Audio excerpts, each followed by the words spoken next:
രാഹുൽ ഈശ്വർ ശരിക്കും ഒരുപാട് പുരുഷന്മാരുടെ അവകാശങ്ങൾക്ക് വേണ്ടി ഇപ്പോൾ അടരാടിക്കൊണ്ടിരിക്കുക രാഹുൽ ഈശ്വർ. അപ്പം ഇത് സ്ത്രീകൾക്ക് ഈ സൗജന്യം അനുവദിച്ചാൽ പുരുഷന്മാർക്കും അത് നിഷേധിക്കാമോ എന്നൊരു ചോദ്യം ചോദിച്ചാൽ ആദ്യം തന്നെ ഈ good economics is bad politics and good politics is bad economics ആലങ്കാരികമായി പറയാറുണ്ട്. അതായത് നല്ല സാമ്പത്തിക ശാസ്ത്രം പലപ്പോഴും സ്വീകരിക്കപ്പെടാത്ത രാഷ്ട്രീയവും ഈ രാഷ്ട്രീയം പലപ്പോഴും ചീത്ത സാമ്പത്തിക ശാസ്ത്രവുമാണ്. ഇവിടെ രണ്ട് കാര്യങ്ങളാണ്. ഒന്നങ്ങ് പറഞ്ഞതുപോലെ ഒരുപാട് പാവപ്പെട്ട പുരുഷന്മാരും ഇല്ലേ, ബിലോ പോവർട്ടി ലൈനിലുള്ളവർക്കെല്ലാം ഇത് ഫ്രീ ആയിട്ട് കൊടുക്കുക എന്ന് പറഞ്ഞാൽ കറക്റ്റ് ഒരു ഡിസിഷനാണ്. എന്തിനാണ് ഇത് കൊടുക്കാൻ കഴിയുന്നത്? അതായത് ഒരു ടിക്കറ്റ് എടുത്ത് യാത്ര ചെയ്യാൻ കഴിയുന്ന ഒരാൾക്ക് എന്തിനാണ് ഇത് കൊടുക്കുന്നത്? സ്വാഭാവിക ചോദ്യമുണ്ട്. ടോമിൻ സാർ ഇവിടെ ഇരിപ്പുണ്ട്. ഞാൻ ഇതിൻ്റെ കണക്കുകൾ ജസ്റ്റ് ഒന്ന് നോക്കിയപ്പോൾ നേരത്തെ ശ്രീകണ്ഠനാഥൻ സാർ പറഞ്ഞതുപോലെ 60 കോടി മുതൽ 90 കോടി വരെ, ലോവർ എസ്റ്റിമേറ്റ് 60 കോടി മുതൽ 90 കോടി വരെ വേണമെന്ന് പറയുന്നുണ്ട്. അതായത് ഒരു വർഷം 1000 കോടി രൂപ ഇതിനു വേണ്ടി മാറ്റിവെക്കണം. അത്രയും കേരളത്തിന് മാറ്റിവെക്കാൻ കഴിയുമോ? ഇത് സ്വകാര്യ മേഖലയിലെ ബസ് ഓപ്പറേറ്റർമാർക്ക് ഉണ്ടാക്കുന്ന പ്രശ്നങ്ങൾ കഴിഞ്ഞ 10 വർഷത്തിൽ ഓൾമോസ്റ്റ് പകുതിയെങ്കിലുമായി എന്നാണ് കണക്കുകൾ പറയുന്നത് അവരുടെ ഇതിലേക്ക് പോകുന്ന യാത്രികർ.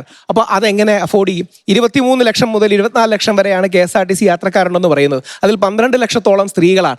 അവരാരും ടിക്കറ്റ് എടുക്കാതെ പോയാൽ KSRTCയിൽ നിന്ന് വരുമാനം ഓൾറെഡി പകുതിയാവുന്നു. ഓൾറെഡി 1124 കോടിയോളം നഷ്ടത്തിലാണ് KSRTC പ്രവർത്തിക്കുന്നത്. അപ്പോൾ എങ്ങനെയാണ് ഈ എക്കണോമിക് സാമ്പത്തിക ശാസ്ത്രം കൊണ്ടുചെന്ന് കിട്ടുന്നതെന്ന് വലിയൊരു ചോദ്യമാണ്. അതോടൊപ്പം മന്ത്രി ഇതിനെക്കുറിച്ച് പറഞ്ഞപ്പോൾ KB ഗണേഷ് കുമാറിന്റെ ഒരു പ്രസ്താവന വന്നിരുന്നു വാർത്താലേഖകരോട്. അദ്ദേഹം പറഞ്ഞു കുട്ടിച്ചോറായി പോകുന്നു പറഞ്ഞു KSRTC.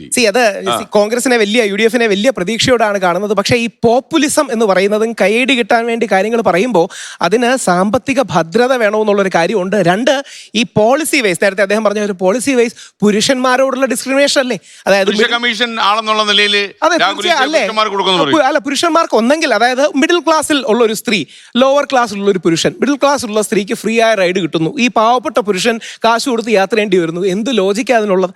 സ്ത്രീകൾക്ക് കൂടുതൽ മൊബിലിറ്റി വേണ്ടെന്ന് ആരും പറയുന്നില്ല. നേരത്തെ ടോമിൻ ചത്തങ്കി സാർ പറഞ്ഞതുപോലെ ഇനിയും പുരുഷന്മാർക്കും കൂടെ ഭാവി കൊടുക്കും എന്ന് പറയുകയാണെങ്കിൽ നല്ലതാണ്. പക്ഷേ പലപ്പോഴും ഇത് പ്രാക്ടിക്കൽ അല്ല. നമ്മൾ പറച്ചിലിന് വേണ്ടി പറയാന്നല്ലാതെ പ്രായോഗിക തലത്തിൽ അത് നടക്കില്ല. ഇനി അഡ്വാൻസ് രാജ്യങ്ങൾ എടുത്തു നോക്കിയാൽ, ഞാനിപ്പോൾ എല്ലാ മാസവും ഫിൻലാൻഡിൽ 10 ദിവസത്തോളം താമസിക്കുന്ന വ്യക്തിയാണ്. അവിടെയൊക്കെ അവരൊരു ബ്ലാങ്കറ്റ് ചാർജ് ഈടാക്കുന്നുണ്ട്. കാര്യം ഇല്ലെങ്കിൽ ഈ സാധനം നിലനിന്ന് പോകണ്ടേ? ഇവിടെ നിന്ന് നമ്മൾ ഈ 1000, 1200, 1200 കോടി രൂപ എടുക്കുമ്പോൾ കർണാടകത്തിൽ ഏകദേശം ചില കണക്കുകൾ പറയുന്ന 5000-ഓളം കോടി രൂപ അവർ ഓരോ മാസം ചിലവാക്കുന്നതാണ്. തെലങ്കാനയിൽ 3000 കോടി ചിലവാക്കുന്നതാണ്.